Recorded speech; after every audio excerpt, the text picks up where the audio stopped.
Hello guys, welcome to life long story. আজকে সেরা গল্প হলো এক স্ত্রী নিল তার স্বামীর কঠিন পরীক্ষা। তার স্বামী তাকে ভালোবাসে নাকি বাসে না, স্বামী পরীক্ষাতে সফল না অসফল, দেখে নেওয়া যাক।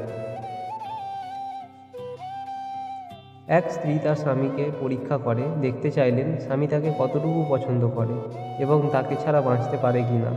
তাই সে স্বামী প্রতিক্রিয়া জানার জন্য একটি চিঠি লিখল।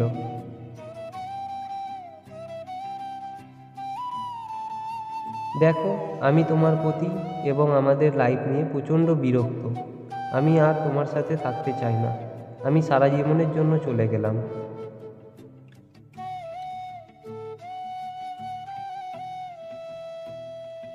স্ত্রী এই চিঠিটা লিখে টেবিলের উপর রাখলো এবং নিচে খাটের নিচে লুকিয়ে রইল। সন্ধ্যার সময় স্বামী বাড়ি ফিরল। আসার পরে স্বামী প্রথমে চিঠিটাকে হাতে নিয়ে পড়ল, তারপর কলম দিয়ে চিঠিটিতে একটা লাইন কি যেন লিখল। আবার চিঠিটা টেবিলে রেখে দিল। একটু দুঃখ আক্রান্ত কয়েক মিনিট পর স্বামী নীরবতা থেকে হঠাৎ খুব খুশি হলো। সিজ বাজাতে লাগলো, গান ছেড়ে ধামাক নৃত্য শুরু করলো।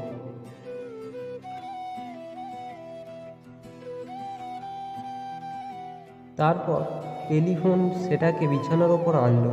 আনার পর তার স্বামী তার কোনো এক বান্ধবীকে ফোন দিল। ফোনের ওই প্রান্ত থেকে বলছে,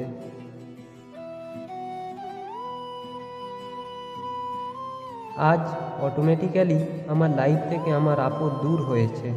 ডার্লিং, তুমি আমার জীবনে আগের মতোই থাকবে।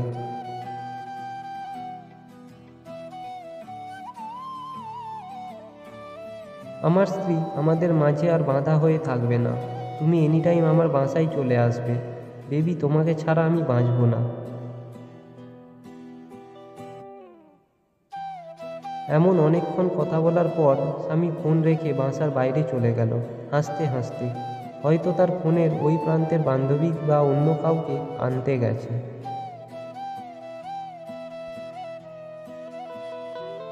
এদিকে তার স্ত্রী খাটের নিচ থেকে কাঁদতে কাঁদতে বের হলো। এমন কুলাঙ্গার স্বামীর সাথে সংসার করেছি, এতদিন এইভাবেই কপাল চাপড়াচ্ছিল। হঠাৎ তার মনে হলো, দেখি তো স্বামী চিঠিটিতে কি লিখেছে। তাই তাড়াতাড়ি টেবিলের কাছে এসে চিঠিটা হাতে নিল। চিঠির ভাঁজ খুলে স্বামীর লেখাটা বের করল। স্বামী এক লাইন লিখেছে, তা হলো,